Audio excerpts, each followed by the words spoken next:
Bueno, muy buenos días. Les damos la bienvenida al webinar Contratos más allá de la gestión de riesgos legales, presentado por EY Centroamérica, Panamá y República Dominicana. El día de hoy nos acompaña un panel de expertos que a continuación Daniel Acevedo, líder de Latinoamérica de Legal Operations Services, Karina Serrano, senior de EY Law en Nicaragua y parte del equipo de Legal Operations Services, Carlos Ayón, es el Country Law Leader, quien estará moderando este panel el día de hoy. Recordarles que este webinar es para ustedes, por eso les invitamos que nos hagan llegar sus preguntas por medio del botón de Q&A que está ubicado en el panel de control en sus pantallas. Las mismas serán contestadas por nuestros expertos en diferentes momentos de la sesión que hemos habilitado para aclararlas. En caso que no sean resueltas en vivo, les estaremos enviando vía por correo electrónico las respuestas. De antemano les pedimos disculpas por cualquier tema de conexión o comunicación que podamos tener durante la sesión. Y sin más, les doy la bienvenida y les cedo la palabra a Carlos Ayón para que dé inicio a la sesión. Muchas gracias, estimados colegas y amigos y todos los participantes en general. Bienvenidos todos a este webinar denominado Los contratos más allá de la gestión de los riesgos legales.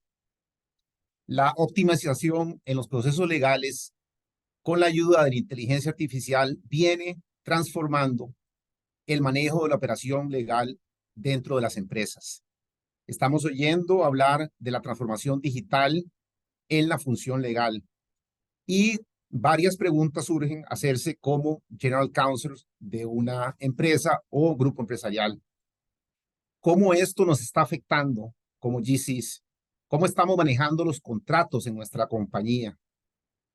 Escucharemos el día de hoy a nuestros expertos, primero a Daniel Acevedo, líder de Legal Operations Services, hablar del uso de los contratos de la operación de una empresa, los conflictos que suelen tener los equipos jurídicos con las áreas operativas.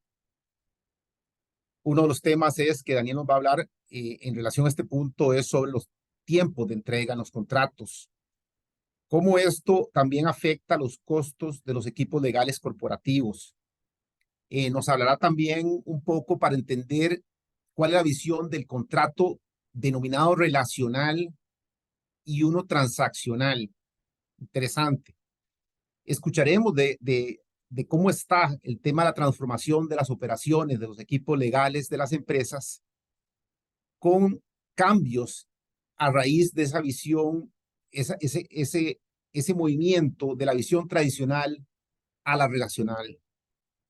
Veremos cómo se está incorporando la tecnología en los procesos de contratación y la función en la gestión de los contratos. Posteriormente, escucharemos a la abogada Karina Serrano exponer sobre el panorama de la firma electrónica a nivel de Centroamérica como parte de la transformación en la gestión de los contratos. Una similitud que escucharemos es que en todos los países de Centroamérica, incluye también Panamá y República Dominicana, donde tenemos presencia, existe regulación de la firma electrónica o digital.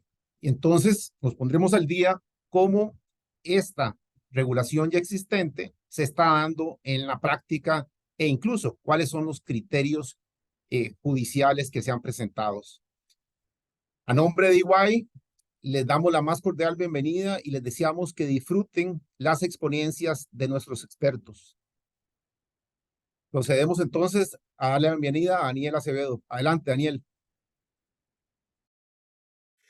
Mil gracias, Carlos, por la amable introducción. De verdad que un gusto estar acá con todos en la presentación del día de hoy, que en aras del tiempo, pues entremos en materia no sin antes presentarnos muy en términos generales, muy a grandes rasgos, quiénes somos dentro del equipo de Legal Operations Services de EY, como muchos de ustedes sabrán por ser clientes o cercanos a nuestra organización. EY multinacional de servicios de consultoría, tenemos un montón de equipos de trabajo a su disposición, entre ellos el equipo de servicios legales.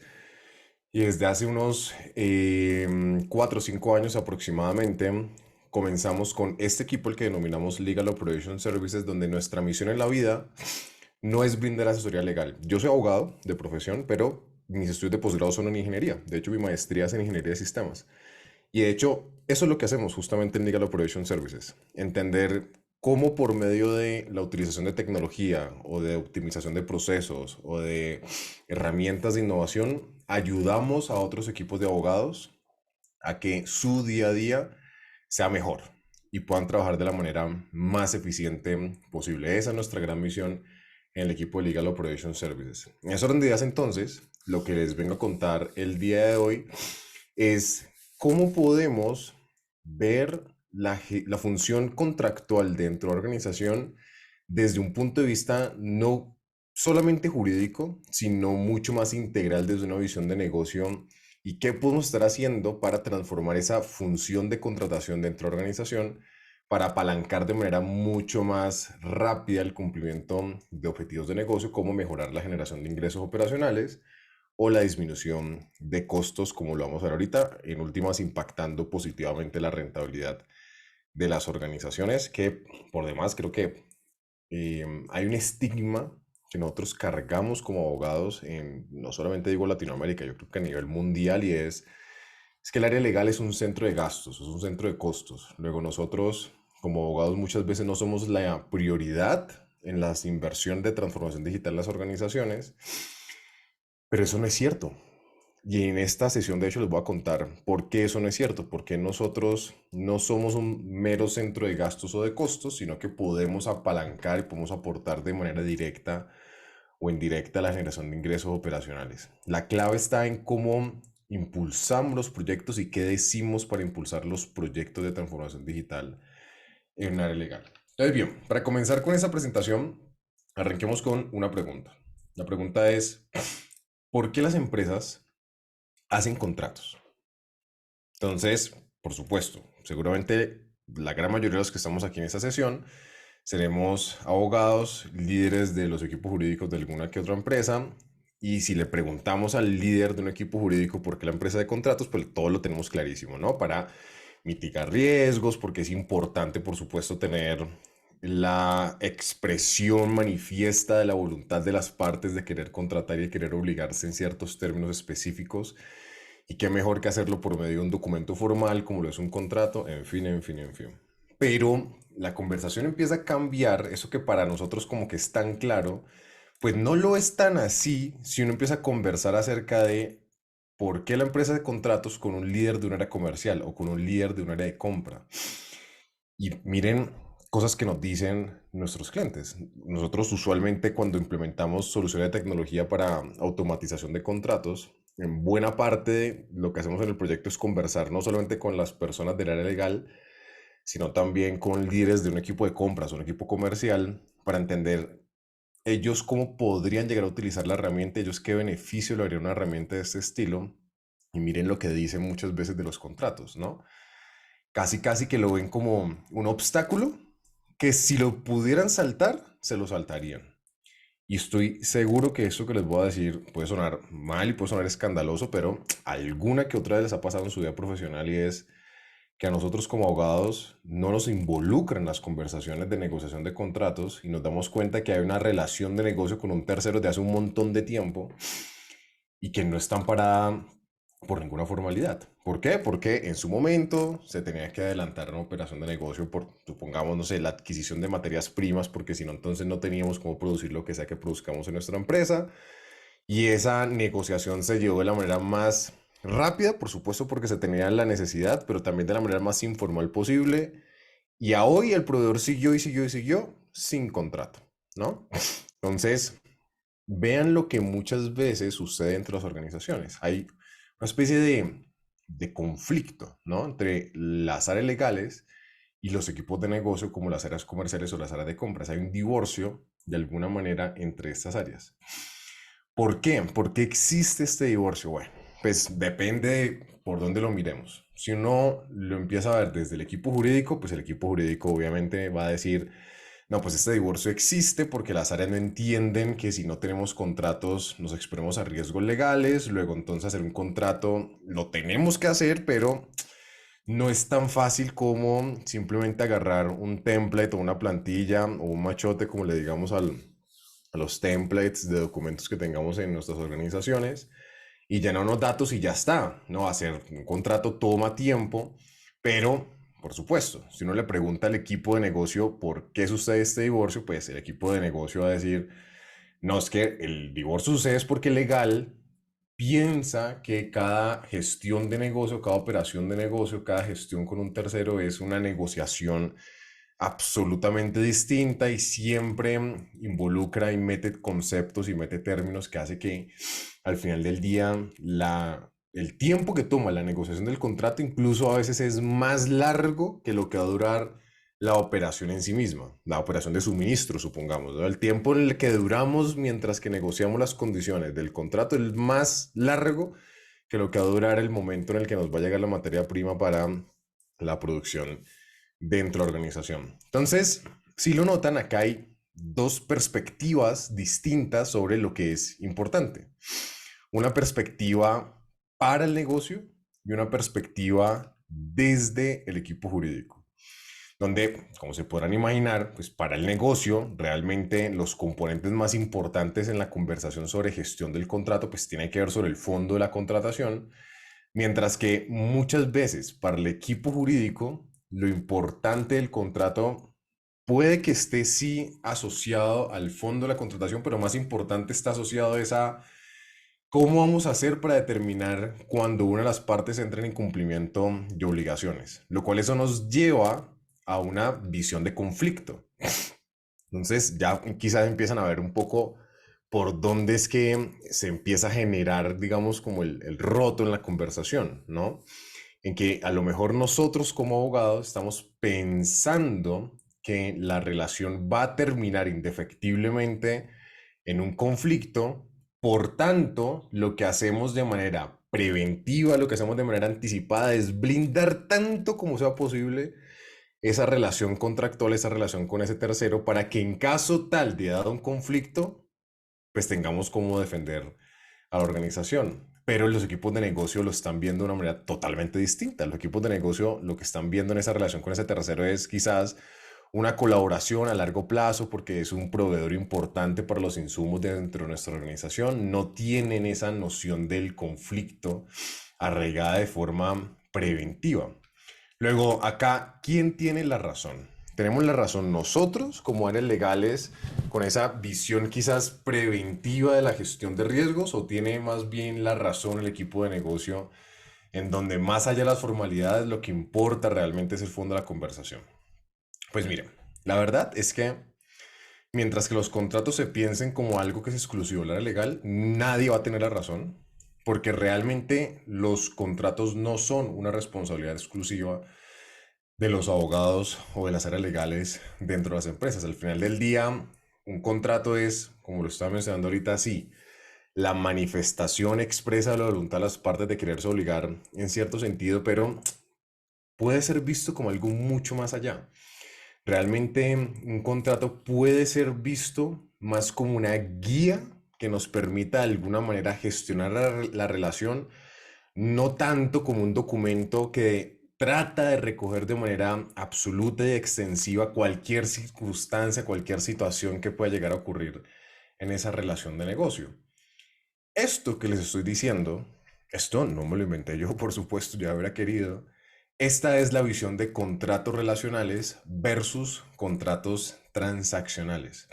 Esta es una visión que algunas empresas ya han implementado. Un ejemplo de eso es, por ejemplo, McDonald's en Reino Unido, en donde para algunos proveedores críticos, como por ejemplo los proveedores de las papas, que eventualmente pues, se fritan en McDonald's, no hay un contrato per se, pero sí hay documentos que guían la relación contractual. Entonces, no hay un desgaste absoluto en la negociación del contrato, pero sí que por supuesto hay unos documentos que de alguna manera amparan la relación y nos permite, en caso de controversia, saber eventualmente qué hacer, no tanto para entrar en conflicto, sino más bien para dirimir esa controversia de manera muy efectiva y que la relación continúe y siga a largo plazo. Esto es una teoría económica, de hecho, que le ganó el Premio Nobel de Economía al señor Oliver Hart en el año 2016, donde, de nuevo, lo que nos dice es, usualmente los abogados tenemos una visión de los contratos como un contrato transaccional, es decir, un documento que sirve para amparar una transacción particular. Yo te compro algo, por tanto, necesito un documento que respalde esa compra específica de eso que estoy ejecutando en ese momento preciso. Pero cuando hablamos de un contrato relacional, más vale lo que buscamos es cómo hacemos para por medio de esos documentos y esos acuerdos construimos relaciones de largo plazo con nuestros terceros de confianza, ya sea cómo construimos relaciones de largo plazo con nuestros clientes o cómo construimos relaciones de largo plazo con nuestros proveedores. ¿Qué es rápidamente entonces un contrato relacional? Sí, es ese acuerdo bilateral, esa manifestación de voluntades. Por acá lo importante no es prepararnos para un potencial conflicto. Acá lo importante es construir una serie de objetivos, una serie de reglas, una serie de principios que nos permitan tomar decisiones en conjunto. Les voy a ejemplificar esto de una manera muy tonta, quizás, si me permiten la expresión, pero muy simple. Esta es una cláusula real, la que están viendo aquí en pantalla, que algunos de nuestros clientes tenían en alguno de sus contratos, un contrato de suministro, y pues una cláusula típica, básicamente de precio y forma de pago. Entonces, como pueden ver, expresiones bastante, digamos, fuertes del lado de la empresa para proteger a la empresa frente a sus intereses, ¿no? Entonces, a los precios vigentes a la fecha, la empresa podrá hacer cambios y esos cambios no los voy a avisar porque yo no puedo como organización estar sujeto a que en caso tal de variaciones de precio en el mercado, entonces pues yo voy a absorber de alguna manera esos costos, sino que yo simplemente se los voy a transmitir a las personas a las cuales les estoy suministrando ese producto. Ese es el tipo de cláusulas que son habituales en los contratos con esa visión transaccional, con esa visión como medio conflictiva, ¿no? Pero la misma cláusula, vista desde una relación o vista desde una visión relacional, lo que más bien busca es, a ver, señor empresa X, Y, Z, al cual te estoy brindando el suministro de un producto, el que sea. Sí, a lo mejor va a haber un momento donde necesitamos hacer unos ajustes de precio, pero hagámoslo consensuado. No te voy a imponer yo una serie de condiciones como organización, pero tú también entiende que yo necesito hacer algunos ajustes dadas ciertas condiciones del mercado, pero no las voy a hacer de manera unilateral. No, sentémonos, conversémonos, establezcamos cuáles van a ser las reglas eventualmente para esos cambios en precio, quizás sea cierto porcentaje con respecto a los precios iniciales o dependiendo de la tasa de cambio como esté determinada para cierto momento en particular. Lo importante acá es esa visión de colaboremos y conversemos de manera mucho más frecuente, de tal manera que esas situaciones que muchas veces pueden llegar a que se rompan los contratos, más vale sepamos cómo las podríamos sortear dado ese conjunto de reglas, ese conjunto de principios que hemos establecido en ese documento denominado contrato relacional principalmente. Ahora, esto suena muy bonito y suena muy romántico. La gran pregunta es, ¿y cómo hacemos como organizaciones para transformar una visión tradicional, una visión de transacción, una visión de prevención de riesgos en donde el contrato trata de tener de manera extensiva todas esas circunstancias que podrían llegar a ocurrir para prepararnos ante una eventual controversia y cómo la podemos llevar más hacia una visión relacional? Bueno, acá hay dos respuestas. La primera es transformar la visión de la gestión contractual en la organización por medio de la transformación de los procesos de contratación. Y dos, incorporar tecnología especializada. Entonces aquí ya empezamos a conectar puntos, aquí ya empezamos a ver eso que Carlos justamente estaba mencionando al principio, cómo por medio de tecnología, cómo por medio quizás incluso esta inteligencia artificial o análisis de datos, podemos eventualmente cambiar esa visión de riesgos y adaptarnos más a una conversación mucho más proactiva, mucho más en colaboración, mucho más mutuo, si lo quieren ver así, entre nuestras partes de interés y nuestra organización. Primero, acá hacemos referencia cuando decimos transformar los procesos de contratación. Esto que están viendo en pantalla, en este instante, es lo que nosotros denominamos la arquitectura de procesos de contratación de una empresa. Básicamente, lo que hicimos en este proyecto es entender qué es lo que hacía el equipo jurídico a nivel de contratación, cuáles eran todos los tipos de contratos que se generaban, típicos, atípicos, qué tipo de circunstancias eventualmente puedan llevar a que un contrato se transformara, en fin, todas las cosas que eventualmente se hacen dentro del equipo jurídico para gestionar las relaciones con terceros dentro de la empresa. Esto es el nivel 1, si lo quieren ver así, y luego a medida que vamos avanzando nos damos cuenta que un contrato de suministro a su vez puede tener contrato de suministro del estilo 1, del estilo 2, del estilo 3, o el contrato de arrendamiento a lo mejor es el contrato de arrendamiento X, pero dadas ciertas circunstancias puede llegar a ser el contrato de arrendamiento Y. Eso lo que nos permite a nosotros es luego llegar a algo como esto, que sé que no se ve con todo el nivel de detalle, realmente digamos, el detalle y las cajitas no es importante, lo que importa es la pintura completa. Esto que están viendo es cómo se gestiona un cierto tipo de contrato en esta organización de principio a fin. ¿Y saben qué es realmente lo valioso acá? Más que el documento per se, el documento legal, llamémoslo así, el contrato formalmente hablando, lo más importante acá fue darnos cuenta que la participación de ser más o menos 5 o 6 equipos de trabajo dentro de la empresa era vital para que ese contrato realmente funcionara como ellos necesitaban que funcionara. Y por supuesto, como se podrán imaginar, muchas veces esa colaboración entre esos equipos de trabajo, entre la misma organización, no se daba, o no se daba por lo menos de manera estructurada, de manera organizada, sino que muchas veces lo que terminaba pasando con el propio equipo jurídico era que el equipo jurídico era involucrado al final de la conversación. Por eso que le estaba comentando inicialmente, porque el área legal muchas veces nos ven de manera equivocada, creo yo, pero entiendo por qué ocurre quizás en las organizaciones eso, nos ven como un obstáculo a veces, ¿no? Nos ven como, ahí vienen los abogados que nos van a retrasar eso que vamos a hacer como negocio. Digo de manera equivocada porque, pues una vez más, si a nosotros como áreas legales nos involucran desde esas etapas tempranas en los procesos de negociación con terceros, pues por supuesto vamos a poder participar de manera mucho más activa en esas conversaciones, identificando quizás circunstancias que, dadas las características que tenemos dentro de nuestras políticas de contratación, quizás sabemos que no van a pasar. Luego, entonces, eso lo podemos manifestar desde el inicio, de tal manera que todos esos componentes se den desde esas etapas tempranas de la conversación y no se espera hasta el final, cuando en principio ya todo el negocio está estructurado y luego entonces ahora sí sea necesario estructurar el contrato y retrasemos de alguna manera o se retrase de alguna manera esa operación de negocio que necesita la organización.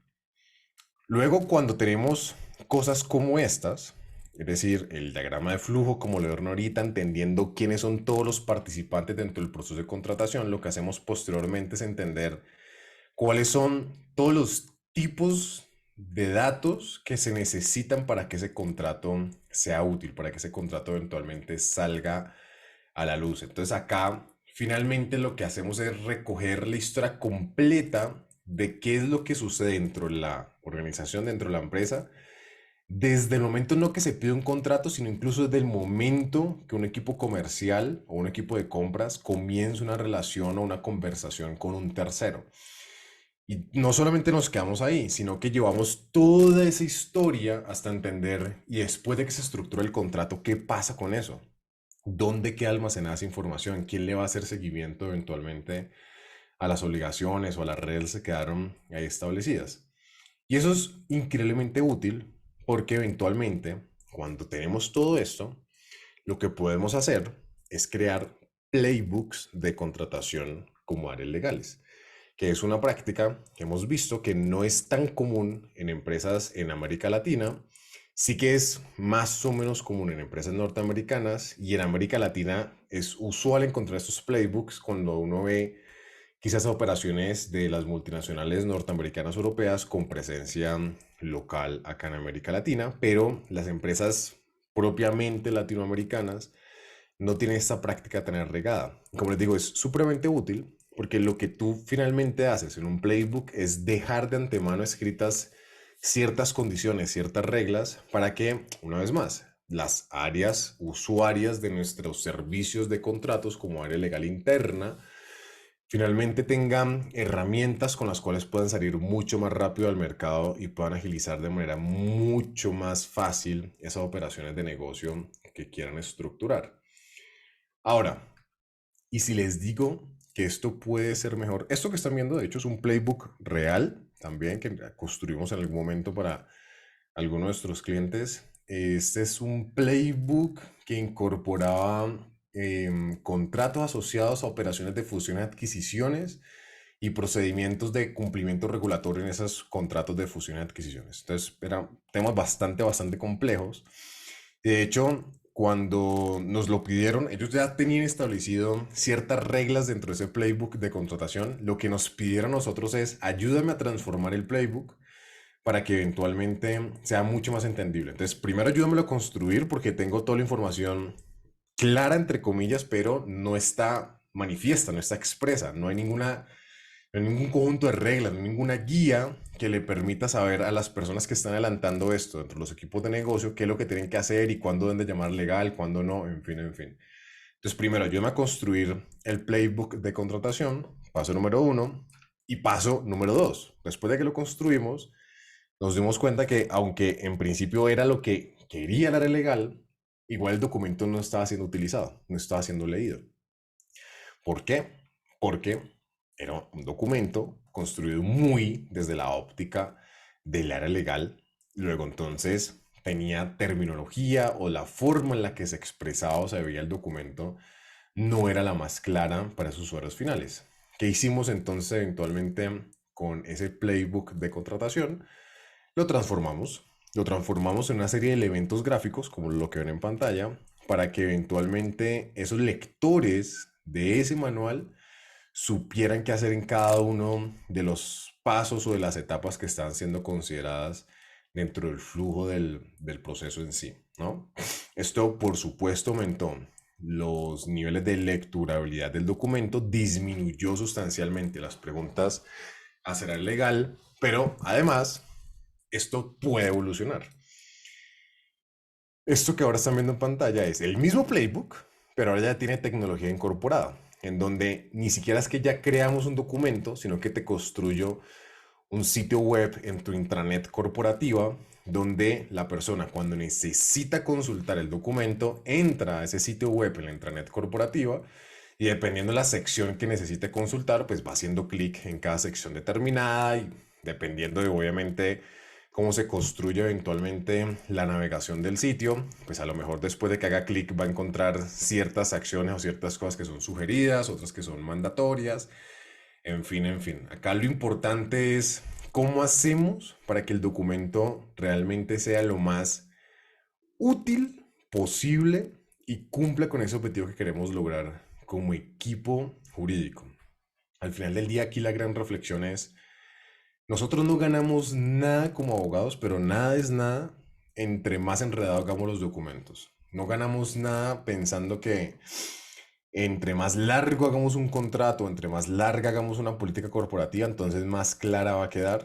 Posiblemente, a lo mejor sí para nosotros, pero lo que sucede muchas veces es que nosotros no somos los lectores de ese documento. El lector de ese documento es un equipo que no tiene por qué entender terminología jurídica, ni tampoco le puedo yo decir, es que es muy claro porque ahí está escrito, no, está escrito para ti, quizás como abogado, más no para ese lector final. Un ejemplo más de esto que les estoy contando, que es la transformación del contrato en sí mismo. A la izquierda, un contrato típico de toda la vida, normal, Times New Roman, 10 puntos. Cuando nos llama el cliente para este proyecto, nos dice, tenemos un problema y es que los niveles de quejas que recibimos hoy por hoy en nuestra central telefónica, nuestro call center, es altísimo. Pero lo más increíble es que muchas de las cosas que nos ponen como quejas en el call center es información que está en el contrato, o es información que está en los reglamentos que le hemos entregado al cliente una vez que cerramos la operación de negocio. Entonces, claro, cuando vamos a ver los documentos, cuando vamos a ver las quejas, los reportes de quejas asociados en el call center, pues por supuesto que la gente no lo estaba leyendo, porque pues de nuevo, un documento Times New Roman, 10 puntos, además escrito con esa visión tan transaccional, no esa visión tan agresiva desde esa óptica quizás de prevención de riesgos para la empresa, pero que al tercero le pueda llegar a resultar pues quizás incluso asustadora, ¿no? Y mucho más si es un usuario final, ciudadano común, que no tiene pues mucho menos por qué entender ya ni siquiera terminología jurídica, sino quizás incluso conceptos propios quizás de un ambiente de negocios.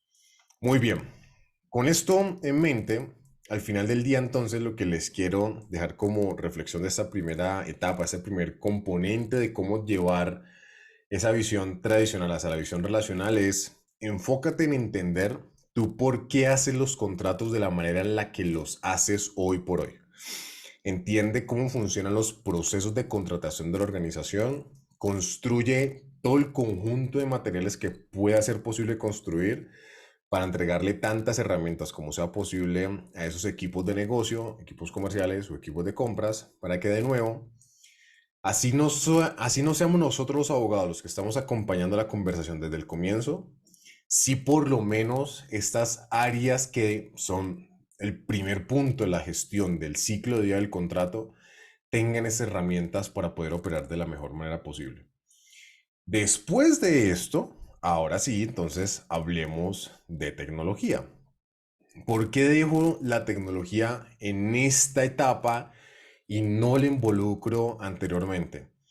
Porque cuando nosotros desarrollamos o implementamos un proyecto de automatización de generación de contratos, por ejemplo, si la empresa no tiene templates establecidos de los contratos, no hay herramienta que te vaya a servir para absolutamente nada porque no tienes todavía el template establecido. Me acuerdo, no hace mucho, quizás un par de meses, tenía una conversación con una empresa acá en Colombia que nos decía, es que estamos buscando recomendaciones de herramientas de automatización de contratos y hemos visto que ustedes en EY trabajan con un montón de soluciones, entonces queremos ver cuál nos recomendaban.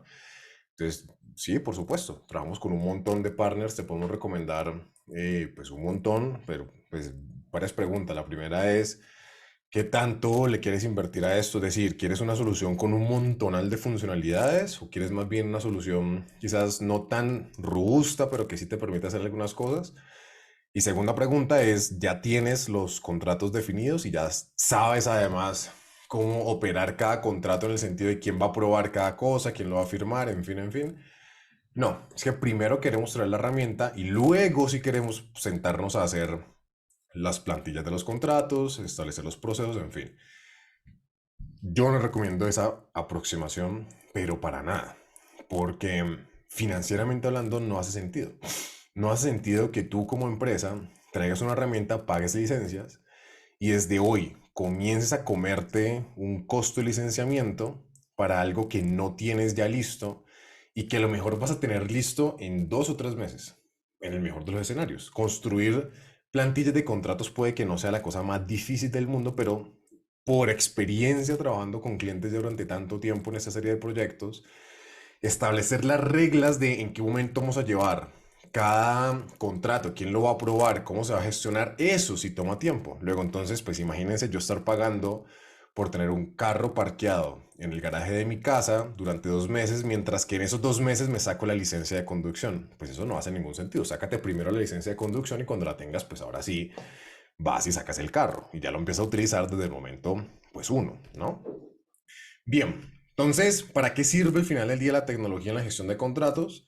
Nosotros lo que hacemos, después de que ya tenemos las plantillas establecidas, después de que ya tenemos los procesos, los playbooks y demás, lo que nosotros hacemos en un equipo de Legal Operations es entender un contrato como un conjunto de datos, que al final del día lo que nos va a permitir es automatizar esa gestión del documento. Cuando decimos automatizar es agarrar ese contrato, diseccionarlo, llamémoslo así, en esos datos esenciales que se necesitan para la generación del documento y luego hacemos que esos datos, las personas que nos los van a entregar, nos lo pongan en un formulario quizás que sea muy fácil de entender, muy intuitivo y casi que ni siquiera tengan que saber o tengan que entender mucho acerca del contrato en sí para que el documento se genere de manera automatizada. Esto es usualmente lo que se hace en un proyecto de automatización de contratos. A esto, por supuesto, se le puede meter 4000 cosas adicionales. Se pueden hacer no solamente que se automatice un documento per se, sino que se automaticen varios documentos al mismo tiempo, que además después de que ya quede automatizado, dependiendo de la herramienta que yo esté utilizando para la automatización, que me cree la herramienta unas alertas automáticas, por ejemplo, para vencimiento de contratos. Entonces, si yo le coloco que el contrato tiene como fecha de fin 4 meses después de la fecha de inicio, entonces duración del contrato 4 meses, fecha de inicio el día de hoy, entonces yo sé que dentro de hoy, en 4 meses, se va a vencer el documento. Yo lo que puedo hacer entonces en la plataforma es decirle, oye, plataforma, como yo estoy creando este documento utilizándote a ti, solución tecnológica, la que sea, por favor mándame una alerta cuando falte un mes para el vencimiento del contrato. Lo cual, se podrán imaginar, pues es increíblemente útil para evitar dos cosas que he visto un montón en áreas legales. Una, que te pongas alertas en Outlook. A lo mejor sí, es útil. Yo confieso que yo quizás me pongo una que otra alerta en Outlook, pero imagínate tener todas las alertas del mundo en Outlook. Vas a tener un Outlook imposible de manejar. O la otra es, pues, tener esto en Excel, ¿no? Donde si por alguna razón el Excel se te perdió o se te dañó, pues hasta ahí te llegó la base de datos de seguimiento al vencimiento de contratos y pues luego pueden llegar a pasar catástrofes, ¿no?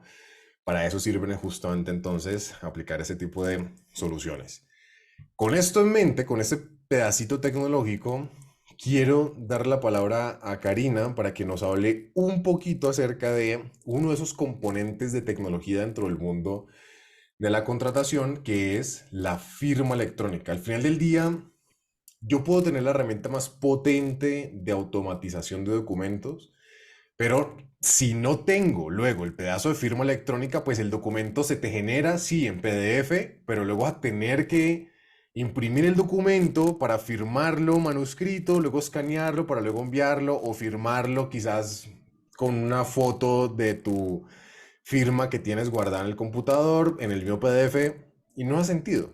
Acá tenemos una gran oportunidad, y esto lo veo mucho con clientes en Centroamérica, de implementar firma electrónica como esos primeros componentes dentro de la gestión de la automatización de contratos, para que cuando ya tengas la herramienta que te crea automáticamente el documento, por ahí derecho de una vez, generas el contrato y se lo mandas al tercero para firma utilizando algunas soluciones de firma electrónica que puede haber en el mercado. Entonces, dicho esto, Karina, ¿cómo está hoy por hoy el panorama de firma electrónica en Centroamérica?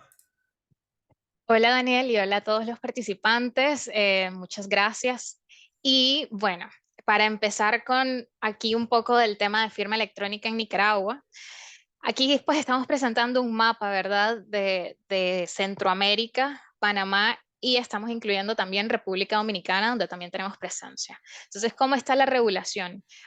Básico y lo primero que nos tenemos que llevar a nuestra casa, a nuestra empresa, a nuestros equipos jurídicos, es que en toda Centroamérica, incluyendo Panamá y República Dominicana, existe regulación de firma electrónica, llámese firma electrónica, firma digital o cualquiera de sus clasificaciones que cada uno de los países determina, ¿verdad?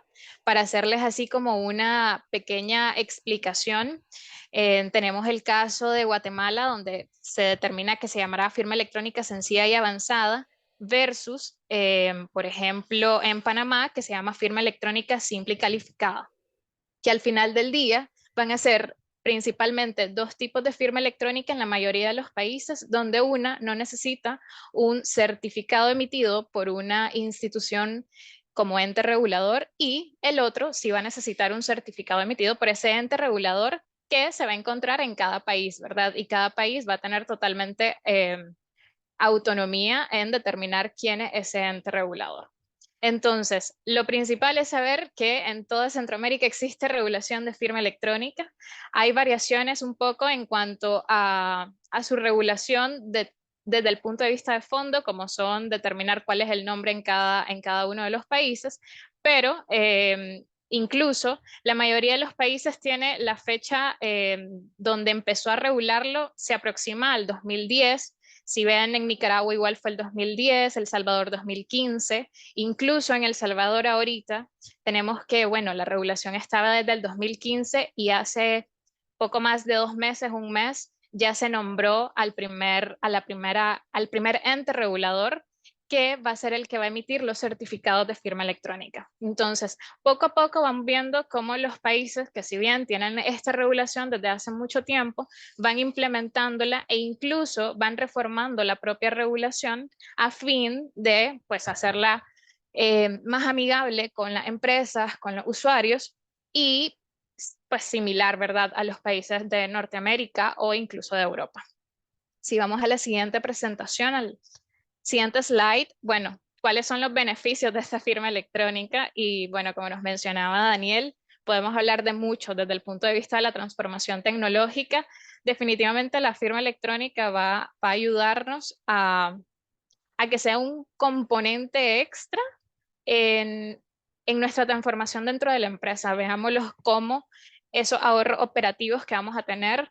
Un ejemplo súper visual y fácil de ver es el del papel, ¿no? O sea, si estamos imprimiendo constantemente los documentos para que se firmen de forma física o manuscrita, bueno, vamos a tener un cerro de contratos que incluso después vamos a tener que estar buscando dónde almacenarlos, cómo vamos a rotularlos en ese archivo donde vamos a tener, que incluso pues, se pueda perder o deteriorar con el pasar de los tiempos.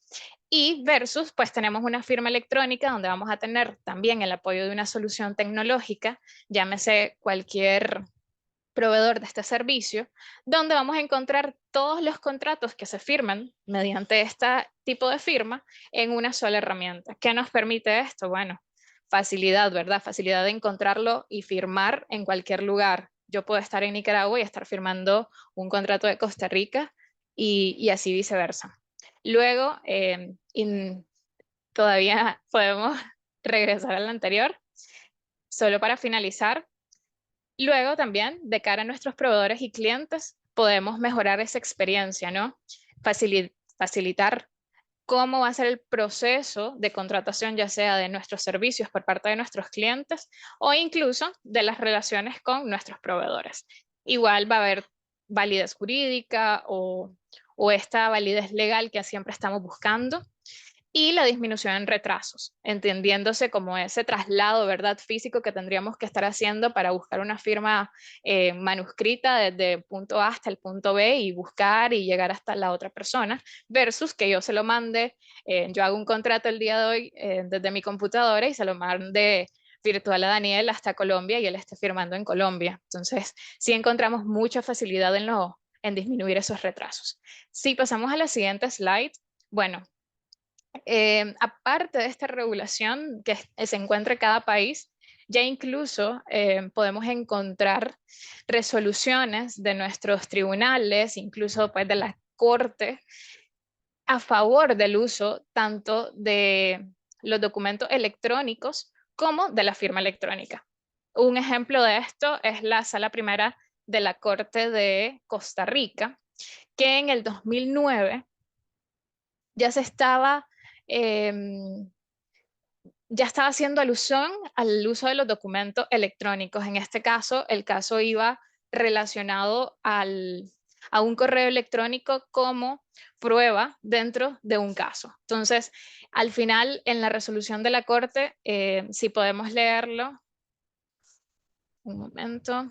Bueno, la Corte al final habla, ¿verdad?, de lo que, bueno, sobre el valor probatorio de estos documentos electrónicos. Recordemos que una vez que nosotros estamos utilizando firma electrónica o documentos electrónicos, según la regulación de nuestros países, también va a tener validez probatoria y por lo tanto va a ser pues se puede considerar en juicio como una prueba. Aquí la la Corte hacía alusión a que, bueno, sobre el valor de los documentos electrónicos es necesario señalar que se produjo un cambio radical desde que Costa Rica adoptó la ley de certificados, firmas digitales y documentos electrónicos en 2005. Basta con la transcripción de los siguientes preceptos para comprenderlo. En este momento, la Corte hacía alusión al ámbito de la aplicación de la ley, el reconocimiento de la equivalencia que tenía una firma electrónica versus la manuscrita, en lo que, pues, al final del día lo que decía, si yo recibo un documento con firma manuscrita, va a tener el mismo valor probatorio que una firma electrónica. Luego, la calificación jurídica y la fuerza probatoria. Y de lo anterior, decía la Corte, se desprende que para todos los efectos pertinentes, los documentos electrónicos se asimilan a lo escrito, es decir, dándole la misma validez a ambos tipos de documentos. Luego, tenemos otro, incluso una resolución más reciente, podemos seguir al siguiente slide, del Tribunal Agrario, también de Costa Rica, donde incluso ya aquí hacía alusión a la firma electrónica.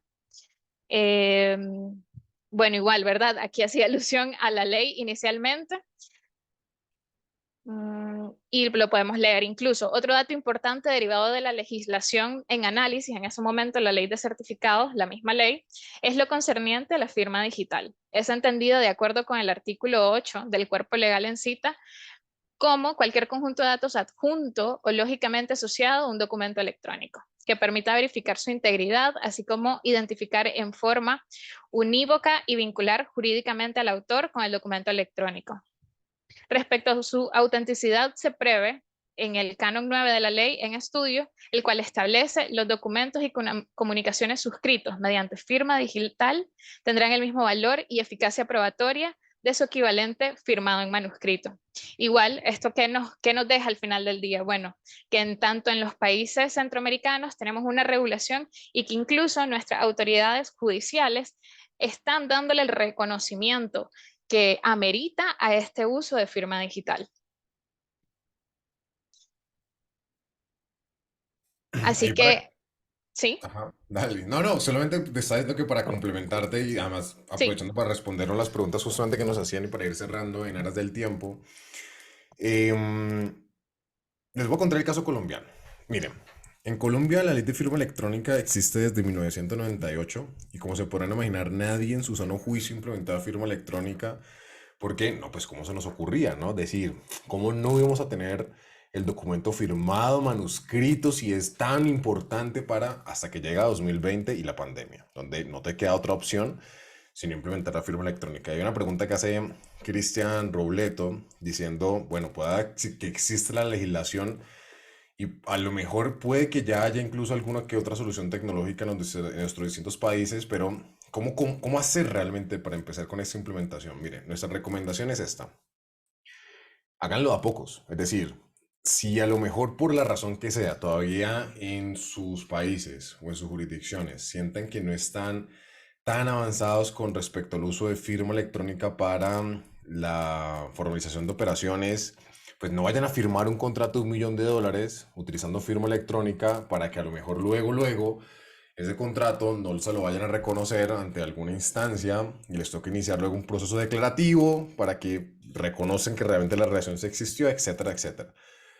Pero sí háganlo con contratos de poco monto. ¿Qué es poco monto? Pues eso depende de cada organización. A lo mejor para una empresa determinada, poco monto van a ser contratos por menos de $1.000, para otras serán contratos por menos de $50.000, pero al final del día, operaciones en donde sabemos que no hay ninguna clase de riesgo material sustancial para la organización. Acá en Colombia es la recomendación que nosotros hemos implementado y lo más increíble de todo es que, ¿saben cuánto en general, eso es un promedio bastante genérico, pero ¿saben cuál es el promedio de contratos que realmente terminan en siniestro, de si terminan eventualmente una controversia en donde es importante llevarlo a la instancia jurisdiccional? Menos del 1%. Pues, de nuevo, varía mucho de empresa a empresa, a lo mejor harán giros de negocio que son mucho más susceptibles a controversias, pero en términos generales son muy pocas las operaciones de negocio que realmente terminan en controversia, que al final del día es el gran temor que se tiene con la utilización de firma electrónica, ¿no? Dicho eso, implementenla, comiencen de a pocos. nosotros recomendamos implementar una matriz de tipologías contractuales, donde te das dando cuenta para los distintos tipos de contratos, como lo estamos hablando incluso desde el principio, ¿qué se debería hacer al momento de firmar? A lo mejor para unas va a ser firma electrónica simple, para lo mejor va a ser otras firma electrónica avanzada, en donde se van a implementar biométricos, por ejemplo. Entonces le toma la foto a la persona en el momento en el que está haciendo el gesto, la firma, para que realmente quede constancia de que la persona que está ejecutando la acción de firma es la persona en sí, Daniel Acevedo, Karina Serrano, la persona que está firmando, ¿no? A lo mejor otros tipos de documentos se mantendrá todavía con firma autógrafa. ¿Por qué? Porque a lo mejor la ley lo exige como una formalidad o porque es un pagaré que sustenta una obligación de $1.000.000, yo qué sé. Entonces, al final del día, no todo es blanco y negro, pero si no comenzamos, así sea de a pocos, a dar estos primeros pasos con la implementación de tecnología en los procesos contractuales, pues nos va a tomar muchísimo tiempo luego poder hacer realidad esa visión de la contratación para realmente apoyar los objetivos de la empresa, contribuir a esa generación de ingresos, contribuir a esa disminución de gastos y que empecemos a cambiar ese estigma que tenemos en los equipos legales, quizás muchas veces, como lo estamos diciendo ahorita, como ese stopper, como ese obstáculo muchas veces para que los negocios se materialicen, porque pues no es así, antes es todo lo contrario, estamos dispuestos nosotros en las organizaciones como abogados es para hacer que los negocios sucedan. Es bueno, qué mejor forma de impulsar eso que por medio de la implementación de tecnología. De nuevo, en aras del tiempo, no quiero tomar demasiado más tiempo del que amablemente pues, nos han dado todos los asistentes y mis compañeros acá en el evento. Creo que cerramos acá para dejar paso a este espacio de preguntas y respuestas. Daniel, tenía ahí dos preguntas que me formulaban en cuanto mencionaste, por ejemplo, la idea de adoptar herramientas tecnológicas como apoyo a la administración de la función legal. Hablabas, por ejemplo, del tema de del recordatorio para los vencimientos del inventario contractual y, por ejemplo, también el caso de una gran cantidad de contratos, ¿verdad? Que tienen prórroga automática. Llega su vencimiento y se prorroga automáticamente por otro plazo. Entonces, ahí también podría implementarse, digamos, tantos recordatorios como sean necesarios en cuanto a todas estas modalidades, ¿verdad? La fecha de vencimiento, la fecha de aviso en caso de que no haya prórroga automática. Y la pregunta en sí era, ¿cuál crees que debe ser el primer paso que una empresa debe dar para iniciar ese proceso de transformación en los procesos de contratos? Pues excelente, sí. Dependiendo de la herramienta, uno le puede colocar tantas alertas como uno quiera, incluso como lo estaba mencionando al inicio, alertas incluso a obligaciones específicas. Entonces, si un contrato tiene 5 obligaciones, donde una es mandar X cosa el 30 de cada mes, pues yo puedo colocar incluso alertas para que no solamente me lleguen a mí como era legal, sino que también le lleguen a las personas encargadas de la operación, por ejemplo. Entonces podríamos utilizar incluso la tecnología para apoyar a que los equipos de negocio estén atentos a esas acciones que van a dar cuenta del cumplimiento de las obligaciones contractuales. Entonces, sin problema, dependiendo de la solución, se pueden montar un montón de alertas y un montón de cosas para ayudarnos con ese cumplimiento de obligaciones. Y como primer paso, para responder concretamente la pregunta, lo que estaba mencionando ahorita, tomarnos el tiempo de tener muy claros cómo van a funcionar los procesos de contratación dentro de la empresa, quién nos solicita contratos, qué documentos o qué información tiene que tener esa persona lista para solicitarnos un contrato, cómo vamos a mandar el documento eventualmente a aprobación, por ejemplo. Entonces, si un contrato de $100.000, a lo mejor lo mando a aprobación del gerente general, el financiero, el de operaciones, pero si un contrato de $1.000, a lo mejor hasta chance y nadie lo aprueba, sino que directamente el comercial lo genera o la persona de compra lo genera automáticamente. Entonces, tener es claras ese tipo de reglas, que es lo que hacemos, como decían, esos playbooks de contratación, y luego tener listas las plantillas, es el primer paso, y luego ahí sí que venga toda la tecnología que queramos. Perfecto, muy bien. Lo otro que te quería preguntar es, sabemos que a nivel latinoamericano, ¿verdad? Uno de los países que más impulso tiene en el tema de la transformación digital es precisamente Colombia. Y a la fecha has estado liderando varios proyectos de ese tipo. Y en tu experiencia, ¿verdad? Digamos, para el tema de la tropicalización a nivel de la región centroamericana, ¿qué podrías recomendar así en grandes rasgos a las empresas centroamericanas para dar ese salto hacia la transformación digital de la función legal? Porque muchas veces decimos, suena muy bonito, suena muy necesario, pero ¿cómo podemos ir preparándonos para ese salto? Pues esa también es una muy buena pregunta y va muy en línea con lo que decíamos ahorita de firma electrónica. Yo creo que lo más simple que podemos hacer en este momento para comenzar los procesos de digitalización en las empresas es firma electrónica. Y de las conversaciones que he tenido con muchos clientes, sobre todo en Centroamérica, noto que todavía hay mucho temor a la utilización de firma electrónica.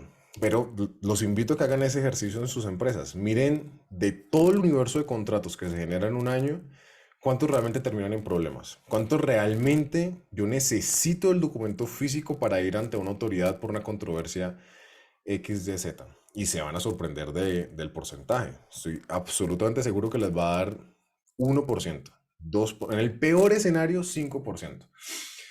Entonces, por el 5% de las operaciones, estamos dejando de utilizar una solución tecnológica súper fácil que nos va a dar un montón de agilidad y no solamente para firmar operaciones con terceros, sino incluso está para agilizar cosas dentro de las organizaciones. Por ejemplo, automatizar la generación de certificados laborales en las empresas.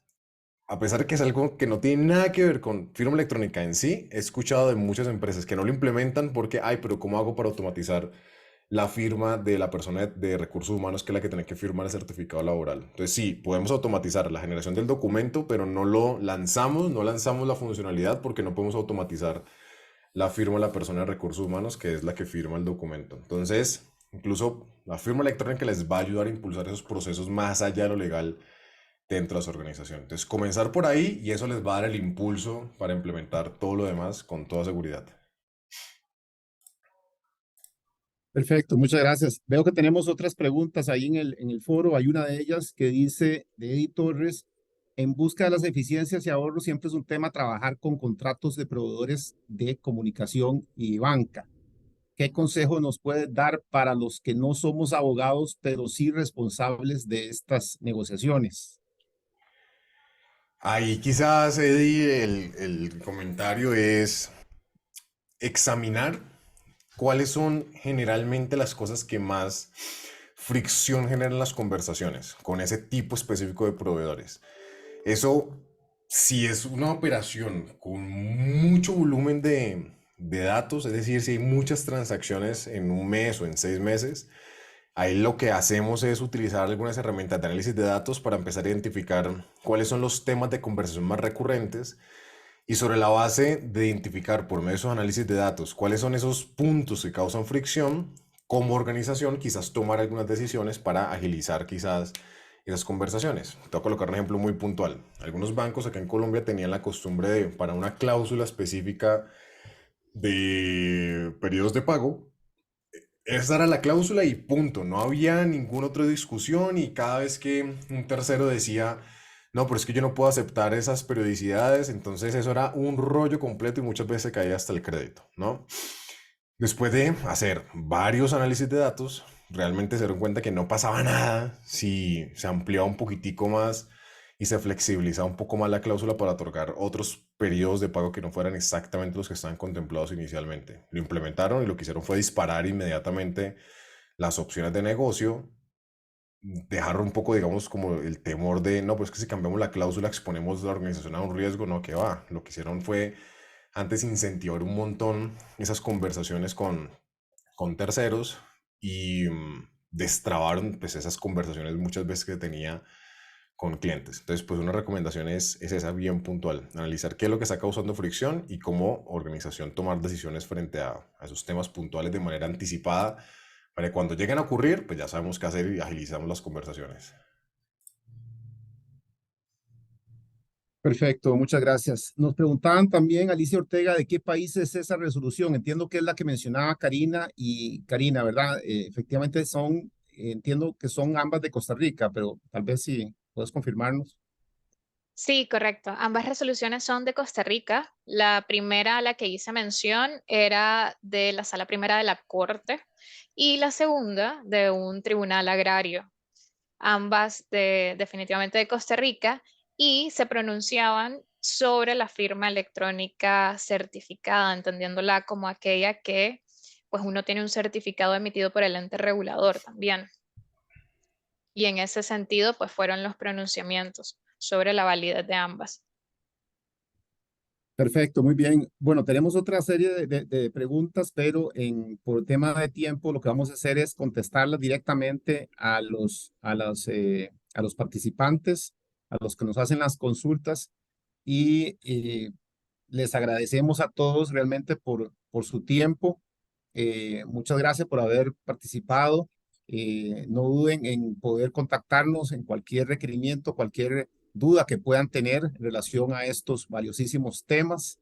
Y muchísimas gracias realmente, que tengan una excelente semana y agradecer de nuevo también a los participantes expositores, Daniel Acevedo y Karina Serrano. A nombre de EY, muchas gracias y que tengan muchas bendiciones. Buen día a todos. Gracias, buen día.